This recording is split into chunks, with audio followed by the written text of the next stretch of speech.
I want to talk about something which is a difficult to treat situation, which you probably see reasonably commonly, and I think in the past we didn't treat particularly well, and that is arthritis in the middle-aged active adult, almost athletic adult. So I'll start with some basic introduction. Osteoarthritis is a hugely disabling disease. It's very common. Interesting statistic, about 10% of people by the time they get to the age of 80 will have had a total knee replacement. Total knee replacement is a successful operation for end-stage osteoarthritis, and we do about 70,000 per year. So it's a huge number. I'm sure you will have many patients.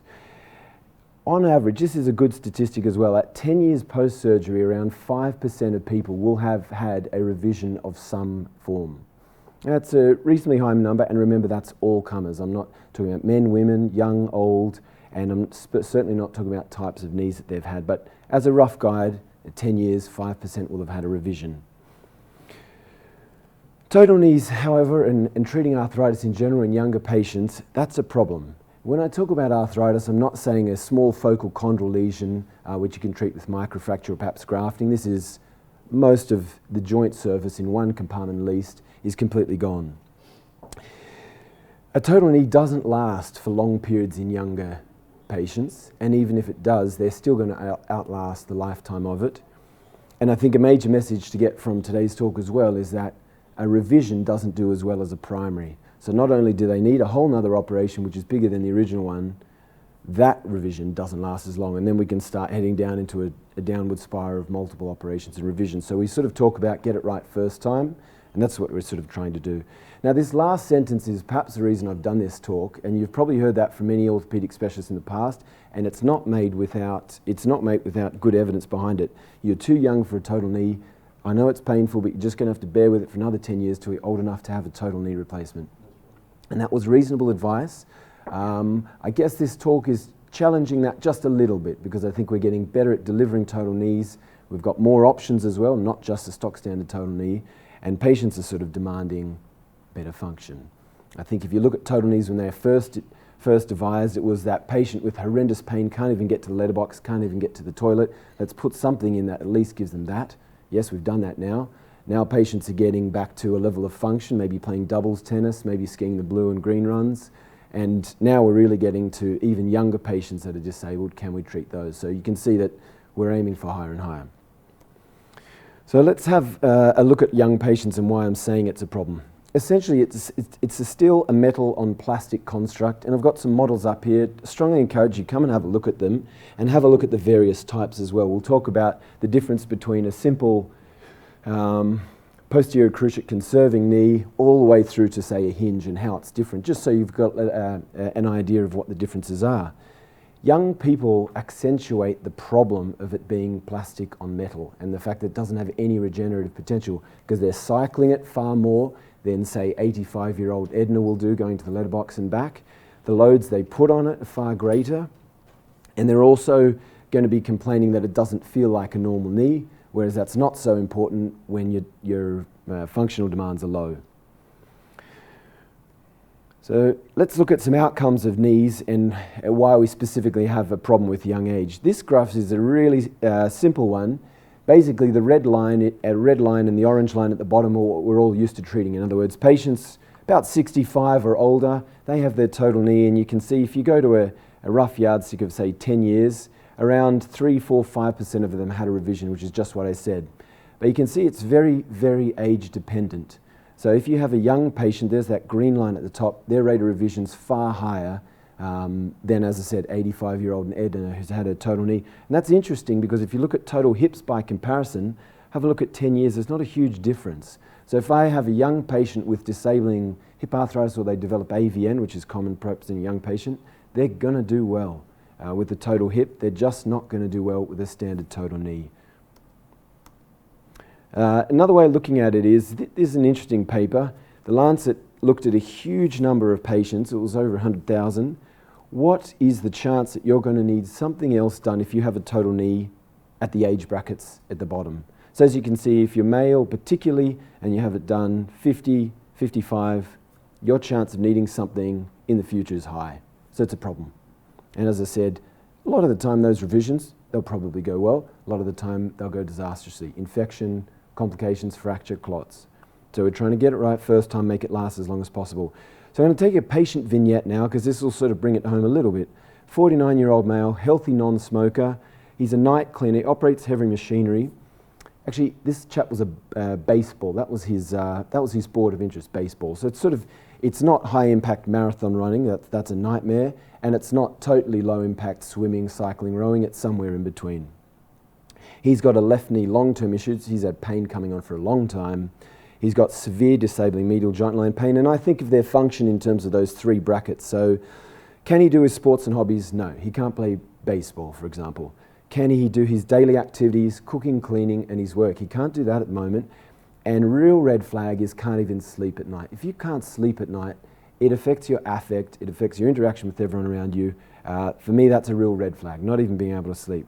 Let's have a look at his alignment in the clinic. Subtle there, but he's got varus alignment. In other words, he's becoming bow-legged. If we look at a normal individual and you join the center of their hip to the center of their ankle, that mechanical axis should bisect the joint line, which means that every time they put their weight on, 50% of the weight goes through the inside, 50% of the weight goes through the outside. Not quite that simple, but the concept is there. It shares the load.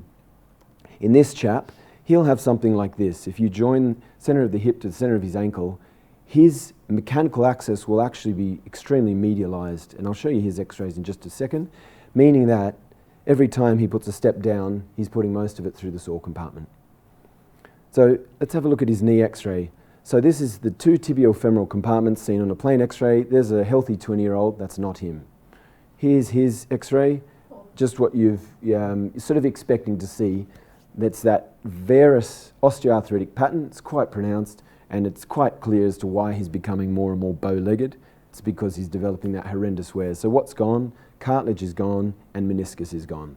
And just by the by, I'd always make a point to patients, talk about the meniscus as the meniscus and talk about the lining of the bone as the cartilage, because if you call meniscus cartilage as well, everyone gets confused. It technically is fibrocartilage, it just gets very confusing. So talk about cartilage and meniscus. And as an aside, please for your patients, particularly those with osteoarthritis, get 4 standard films. And if you're sending patients for a right knee x-ray and you get 2 films or 3, or they're not weight-bearing, please send them back. I mean, 4 standard films with weight-bearing views, very important for the assessment of this. I don't have the films here, but you can sometimes see a film where if a patient's lying down, you'll see that, and when they finally put the weight on, boom, collapses down. So it actually makes a huge difference. The difference between the 2 shots in the top, by the way, just so you know, is that an AP shot simply shoots through this way with the knee out straight. So you get an idea of what's happening here. Do I need to do this for camera? I do. Okay, so you get an idea of what's happening at the cartilage distally. If you bend the knee up and shoot through, which is a notch view, which you'll see on the right-hand image, you get to see what's happening at the cartilage and the distal, the posterior condyle, sorry. So it can be very different as well. So not only weight bearing makes a difference, but what you're assessing in terms of the femur makes a difference based on the straight AP view or the Rosenberg view. Okay, that's a little divergence. Okay.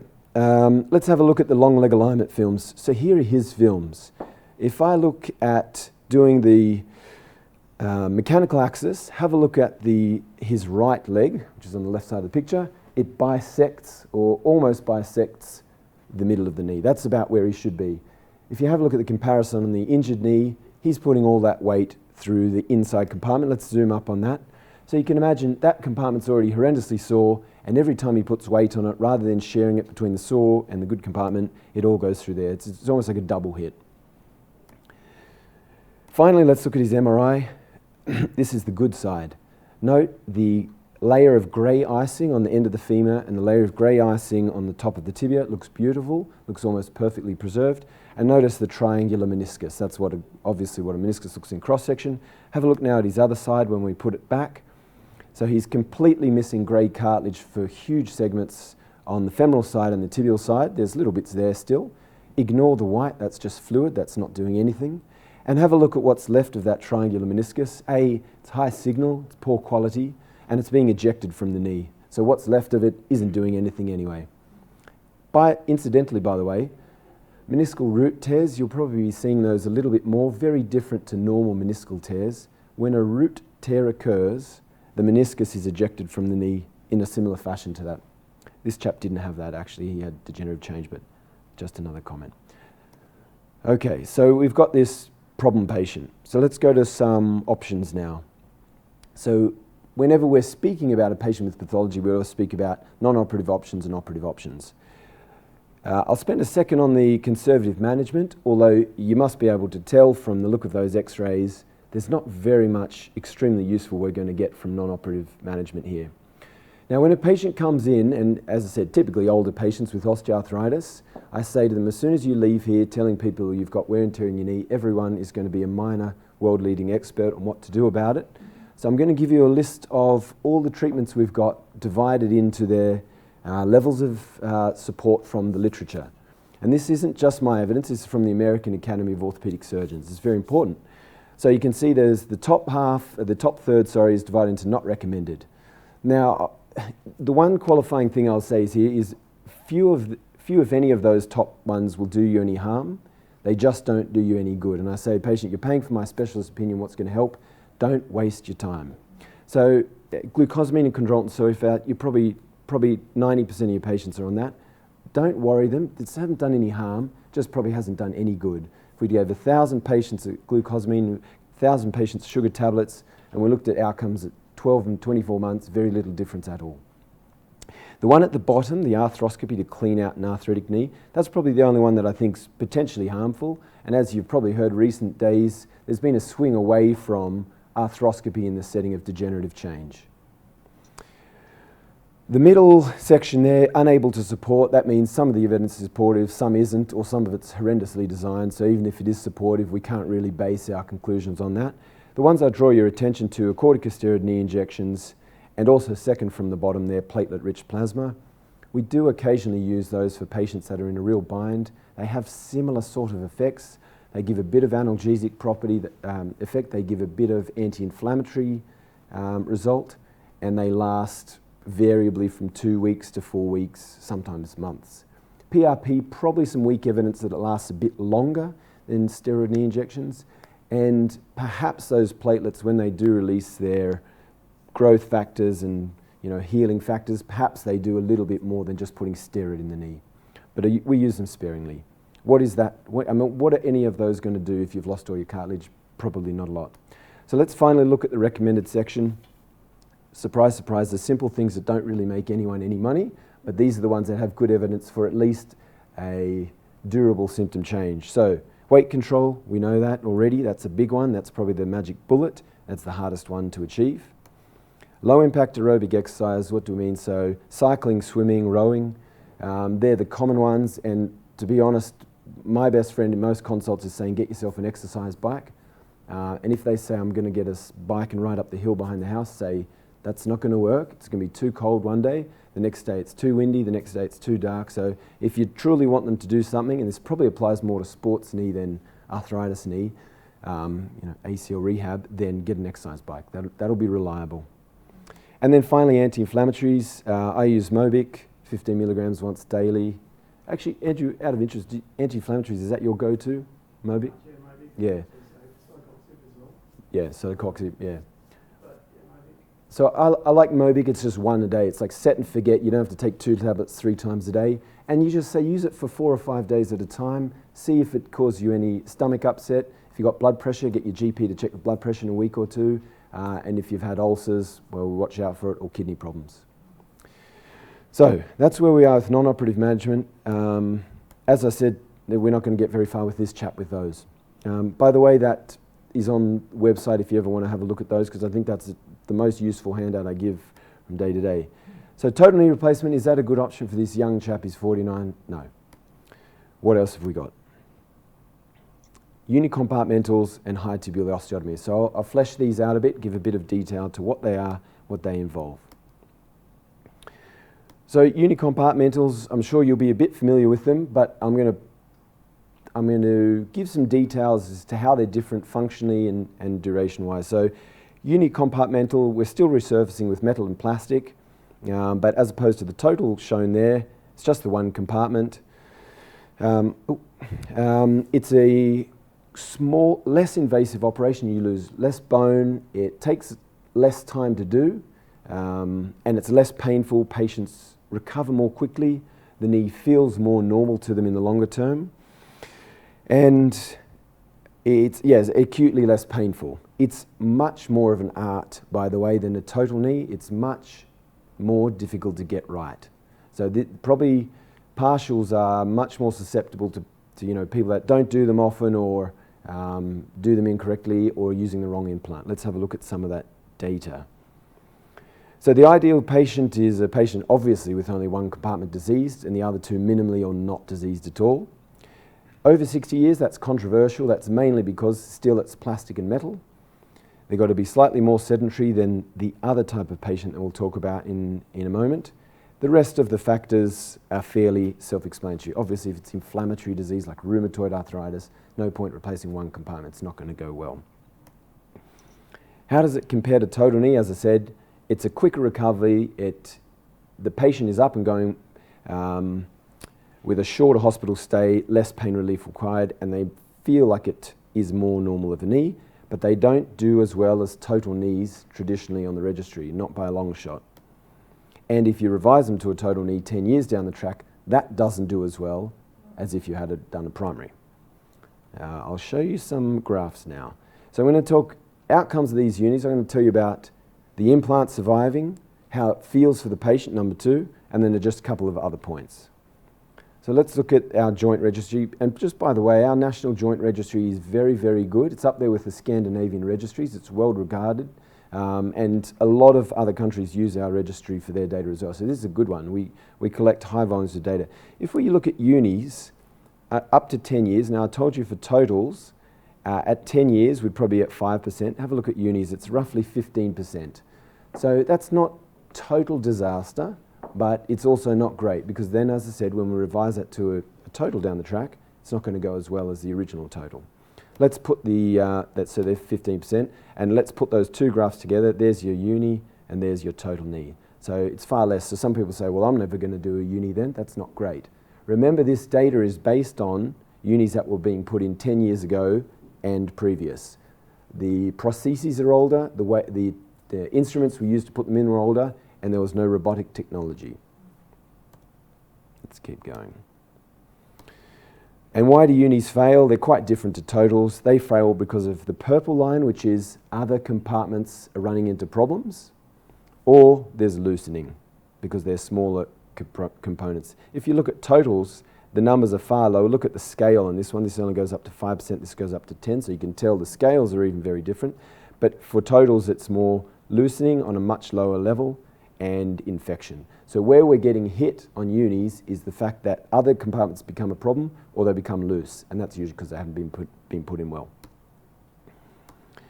Age, it's also very, very age dependent again. So if I put a uni in a young, under 55-year-old male, it's particularly not going to do well. So have to be very careful with those ones. And how does robots make a difference? This is a graph. Have a look at this 10-year, have a look at the, what have we got up to? Up to 3-year. Let's have a look at the 3-year data. So this shows what percentage of all these different uni compartment and knee replacements got revised at 3 years. These numbers, 5, 6, 4, 8, 3. Have a look at this one, 2.8. That's the only component we have at the moment which can only be put in with a robot. So not to say that the robot is some magical panacea that's going to fix all our problems, but I think the trend that we start to see is that if you can put something in with a more reliable system that makes sure we've got a flat platform top and bottom and that it's balanced, we're probably going to start to see lower and lower revision rates. As I said, putting in a uni is an art, and the people who do high volumes of them freehand, good, but having a robot makes it more reproducible, reduces your outliers. There's another paper as well, 3-year survivorship of robotically assisted versus non-robot assisted. And what I like about this graph is that they've had a look at the revision of all comers in the past, just everything all lumped together, good surgeons, bad surgeons, good prostheses, bad prostheses, just everything. It's quite high. Then they've had a look at the ZUC, which is the best performing uni that doesn't use a robot. You can see it's far better, so okay, prostheses is clearly important for how these go. And then finally, they've got the Mako, so the prosthesis that can only be put in with the robot. So they haven't just compared a whole bunch of variable factors to a recent prosthesis. They've compared the best we've got in terms of prosthesis right now to how the robot's helping. So it is helping to some degree, to a small degree. So Tegna score as well. In general, patients that have had a uni get back to Tegna 2. That doesn't sound very impressive, does it? Tegna score is a 10-level set of scores that looks at function after an operation. As you can see, level 10 is your national level rugby league player, and level 0 is your patient that's on sick leave, pretty much moribund. Level 2, however, is quite functional. They can walk, they can cycle on a bike, they do low impact things, they're just probably not playing basketball or netball even at a low level. That's important because what you'll see with high tibial osteotomies, which is a very, very different operation, their Tegna scores are quite a bit higher.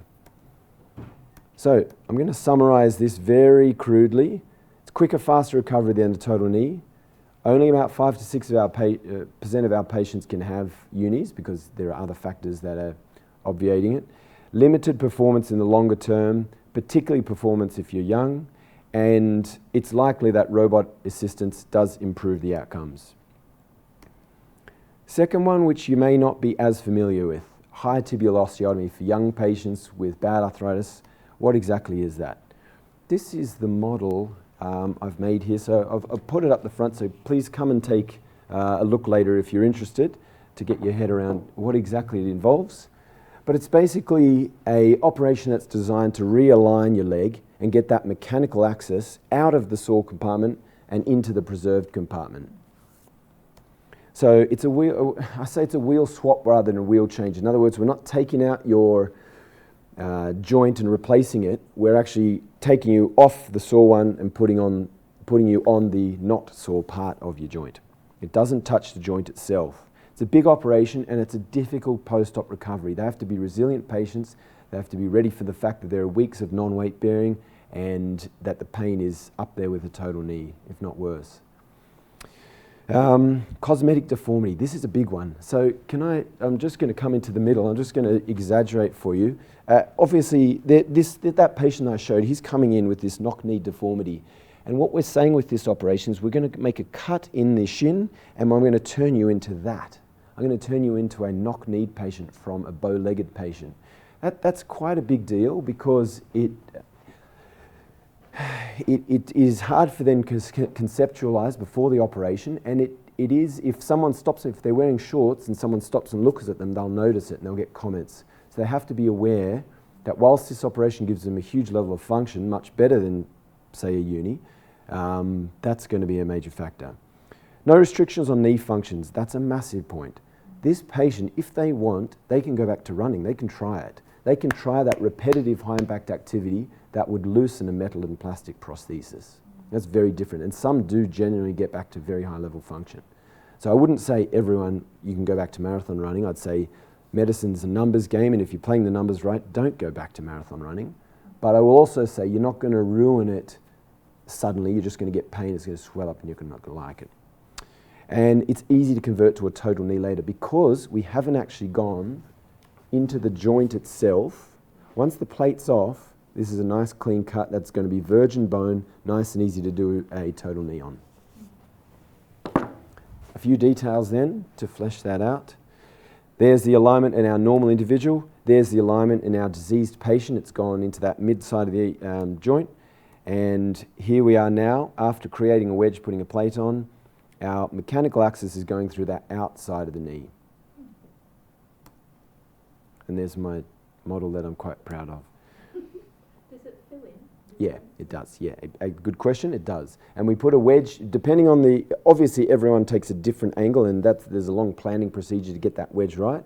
If the wedge is particularly big, we put a wedge allograft in, and we can also put the bone graft in. In actual fact, for most wedges, if you leave that as it is in healthy individuals, it'll fill in beautifully. Often they get a hematoma. The hematoma is right under the skin, can get infected. So for a variety of reasons, we often wedge allograft that. Here's an example of one taking place. Put a K-wire in just to see if we're in the right spot. Then we put the osteotome in to make that wedge. And then we progressively open it up to get the angle that we need. And then we put the plate on. So that's one happening. So you basically have to say to the patient, we're going to break your bone in a nice controlled fashion. We're going to break your bone and open it up. They've got to understand the concept of it. Just want to show a very quick video to show what we do with that. So we make that incision with the K-wire and then the osteotome, open up the bone. Once you've got that and you've left just a tiny little bit of bone on that inside margin so that periosteum's intact, and then it gets slowly and progressively wedged open. There we are. And then you pop the plate on once you're happy with the alignment. You can check your alignment, making measurements from the hip to the ankle. Wedge allograft in if that's what you're using for that case, and then a plate on. So you still leave the worn and torn medial? 100%. You're not touching the joint. That's exactly why, yeah. So they're still going to have pain in that Well, section? because they're not loading that part of the joint, they may not. Now, sometimes there's some degree, to a small degree, of regeneration of some cartilage, even though it's fibro cartilage, not hyaline cartilage. There's some degree of regeneration there, and they get some relief of the pain. But you're exactly right. In some ways, it's a crude. The concept's quite crude. All we're doing is bending their knee to get them through the good side of the compartment. But the reality is, it's really the only operation where you can say 100% just go ski that black run, play singles tennis, play touch footy if you want. Yeah. So if, and then they often do need to come back down the track. Yeah. So let's look at outcomes. Ideal patient, very similar to a unicompartmental knee replacement patient. It has to be one compartment, non-inflammatory, certain range of motion provisos. But the difference is age can be younger. We're typically looking at young patient. This is really an art, this operation, even more so probably than a uni. It's hard to get right. So let's look at outcomes. Roughly 85% at 10 years. Why is that interesting? Because it's roughly the same as what unis do. It's just unis would probably, we take the age restrictions a bit higher, and high tibials would take the age restrictions a little bit lower. I don't want the tiler, concreter and carpenter working on that uni so much, as I would be happy for them to be on an HTO, for example. The technical scores they get up to are typically a bit higher, more like 3 to 5. And if we look at outcomes on a big Swedish registry, their outcomes are actually a little bit worse than I said. So I said 15%. Theirs in a big study were about 25% revision at 10 years. But it's in the order of 20 to 25, say. So it's in the order of what a uni does, roughly. So just to give, again, a crude summary, it's a more difficult recovery. It gives you a cosmetic deformity, but you can be much more active, potentially, than perhaps with other types of procedures. Similar to UKR, but the outcomes are not as age sensitive, and the subsequent total knee in this does well. You can see it's a difficult decision to make. There's advantages here, advantages there. It isn't clear cut always as to which decision to make. And often I say, have a think about what I've said today, come back in 2 weeks, bring your partner. They'll be listening more closely, because I often feel like the patient's a deer in headlights and just a bit stunned by what we're even proposing. So you have a think about it, and then we have a chat again about, which way they want to go. So I'll give you a quick summary then. HTO and unis are appropriate options for the younger active patients. So there are options. We're not always saying just wait till you're 65 or something and then have a total knee. Doesn't have to be like that every time. HTO, more difficult recovery, cosmetic deformity, allows greater activity, maybe more like your plumber carpenter. A uni is an easier recovery, slightly older patient, less active, poorer results when you go to total knees. I think we're getting better at these, by the way, with robotic technology. And maybe that's for your semi-retired patient who wants, low impact type activities. Here's our patient, by the way. What did we do? We did a HTO. Here's the planning. You can see that mechanical axis. You can see we've planned for where we'll make the osteotomy. We've planned the wedge that we'll provide. We've even got the plate on there so we can know exactly where it's going to be, and that's his end result. He's at about 2 years now, and he's got good function. Big recovery though. Took 4 weeks non-weight bearing, or 4 weeks partial weight bearing, and particularly that first 2 weeks, there's pain associated with it. We try to control as best we can, but in terms of work, they're off work for probably a good 3 months.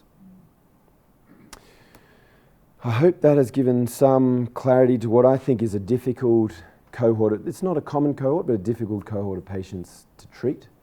Are there any questions?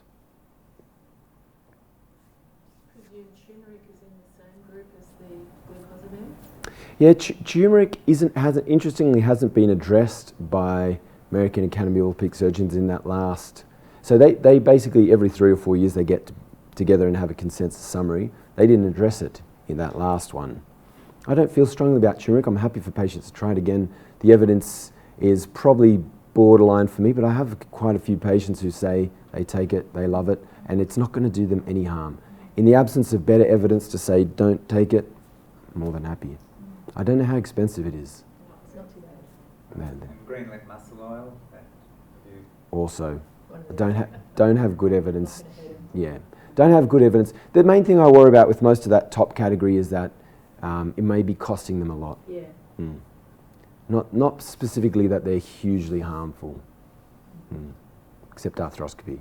I mean, I think back, 20 or 30 years ago, total knee replacement was a 2-stage. It was arthroscopy first to clean it out, and then you come back for your total knee, which I think we're very good at not doing that anymore.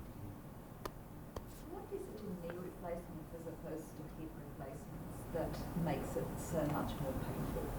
More painful? It's probably the fact that we make so many more cuts on the bone, and it's also a more superficial structure. It's not surrounded by soft tissues. We make 5 cuts on the femur, 1 on the tibia. They're fairly big, fairly superficial. A lot of periosteum gone through. It's always more painful. I mean, I sometimes wish I had done hips instead of knees. They're happy patients, aren't they, after 2 weeks? And with knees, we see them at 2 weeks and they're sort of thinking, why did I do this? Was this the right thing? And you have the occasional patient who waltzes into the room and isn't on opioids, but usually I say 6 weeks before you're getting there, whereas with your hips it's more like a week, 2 weeks, and they're pretty happy. I've had patients go to very successfully, and I've had issues with these younger patients who have had a knee replacement, wanting to continue at the gym every day and get their weight down and everything, and they feel that that's been their path because they've put weight on with their problem with their knee, had the knee replacement as a starting point to get back into being more attractive and losing weight, etc. So how do you limit their overuse of the knee it's in their 40s and 50s and wanting to go to the gym? And is it a matter of weight bearing or amount of use of the knee? It's the impact. So the disastrous activity is the repetitive impact, so running. It's not rowing or cycling or swimming. The cycles there are increased, that's not fantastic, but that's not going to cause the same problems as repetitive high impact activity. So anything that's involving that's not great. So if they say I'm going to go on a cross trainer or something, that's okay. If they want to swim, that's okay. And even if they're using leg press and they're going up fairly high, well, what they'll probably get is recurrent swelling. But that's not going to be as disastrous as it is running. So I don't mind the activity being fairly vigorous, it's just the type of activity.